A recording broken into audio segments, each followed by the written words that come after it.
Until all of that starts to happen, you're still in the beginner's phase, so to speak.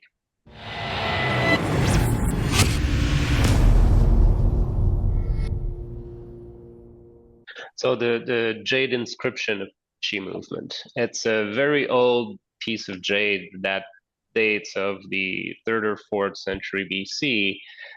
Very simple, just 36 character and in the old type of writing. But it's basically a good explanation of the step-by-step development of qi moving through the body in order once you start to have some practice to develop the macrocosmic orbit and the connection between heaven and earth, even though they don't necessarily use these terms specifically. It explains very well the steps of set 1, 2, and 3 in Taiji Qigong Shibashi. That's basically this explain what set 1, 2, and 3 do together. When it becomes deep, it stores. The other translation, instead of when it becomes deep, translated it as swallow, then it travels. So the idea is something from outside is being taken in and it starts to gather. It moves within the body and then it starts to gather. Once it starts to move in the body and gather, it starts to extend.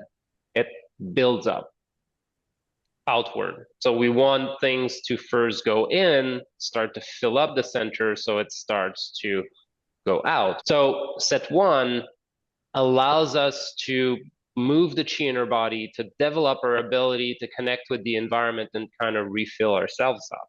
So we have that ability that once the qi start to go deeper into the body, once we're able to absorb the qi from the environment, it will start to move more because there's a stronger aspect of it, and it will start to fill the inside of the body. Will start to store itself because the channels are bigger, there's more qi inside, we're absorbing it from the outside.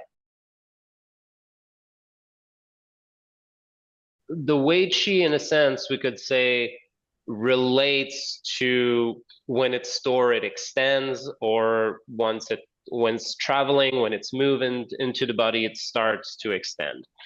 Wei Qi is the most young layer of Qi that the body is producing, and it's also the last bit that the body produces. And it's that way because the body needs to protect its organ first.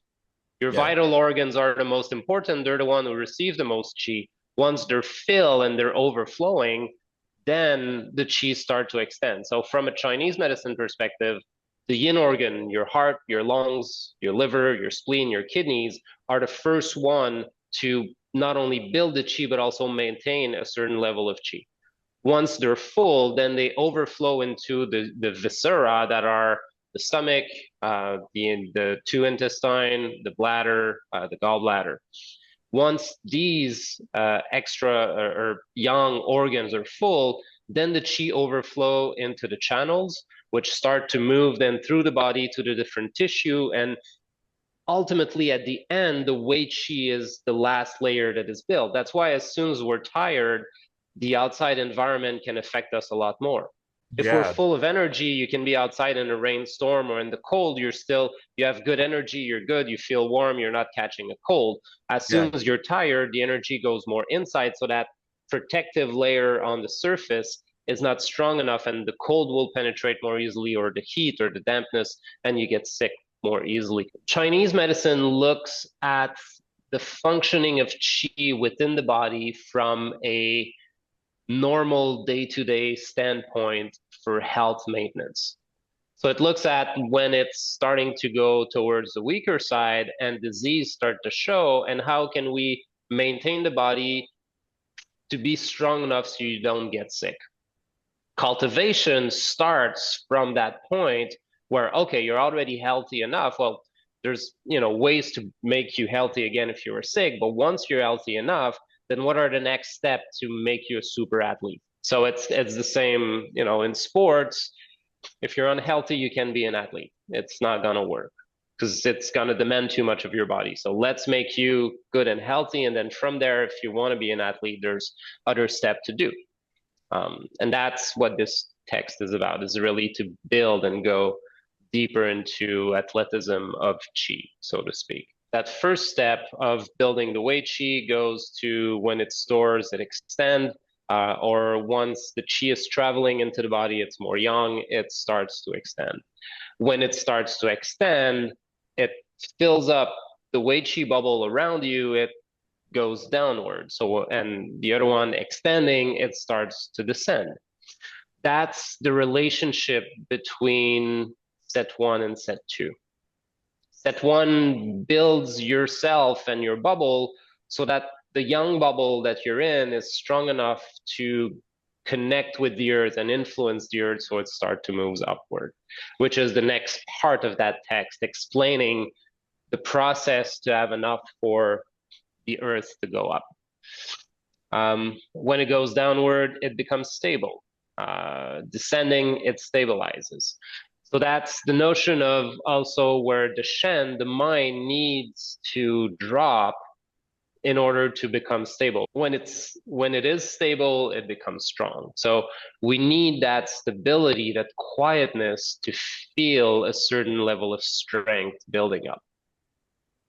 It's not an external strength. We're really talking about that internal strength, that the more you become quiet, the more stable your mind and your body can become. That's where that notion of strength just starts to happen on its own. And it really sprouts and grows from that quiet place. So the more that yang from our body can connect with the earth, the stronger our ability to relate down with the earth, then that strength inside starts to grow and rise and fill us up even more. Let's see. So it becomes strong. When it is strong, it begins to germinate. So if we go back to the other text, descending, it stabilizes, stabilizing, it solidifies, solidifying, it sprouting, it grows. Growing, it returns. So when we have that notion of our Wei Qi reaching deep into the earth, then the earth starts to rise and fill us up.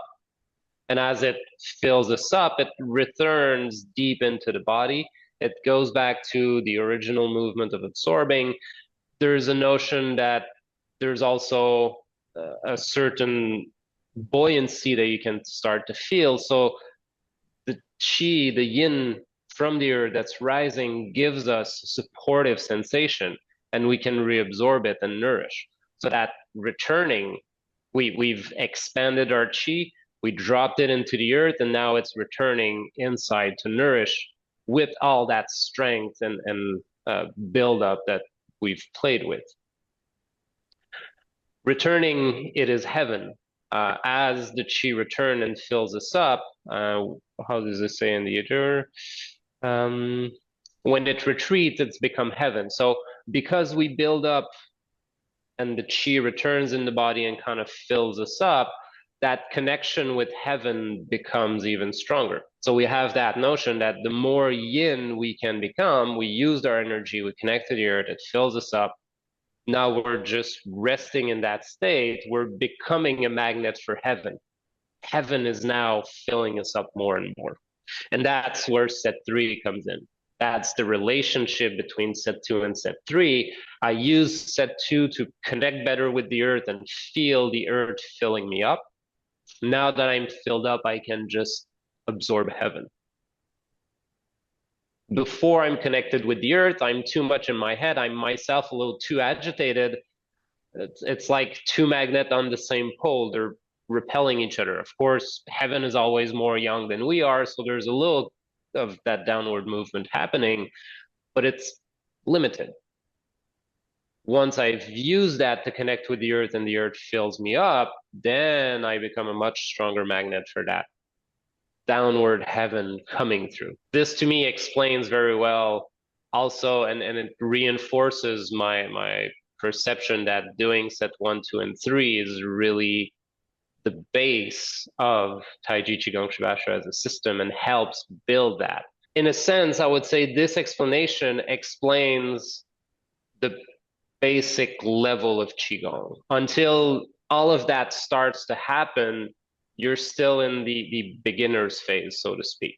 If you will, if we compare it to a fruit tree, you need the tree to grow and build its roots and develop its leaf and be big enough after a few years to actually start to give you ripe fruit that will be delicious.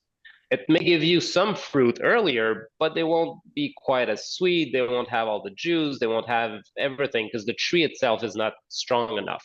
But after 3 to 5 years, once the tree is strong, then you can start to harvest the fruit and you'll be able to harvest them for 50, 100 years, depending on the type of tree. Thanks for watching. Leave your question or comments in the comment section below. And don't forget to like and subscribe. If you want to learn more about Taichi Qigong Shibashi, visit my website, qigong18.com, for more information on online classes and private classes, just like the one you just watched. Have a good day.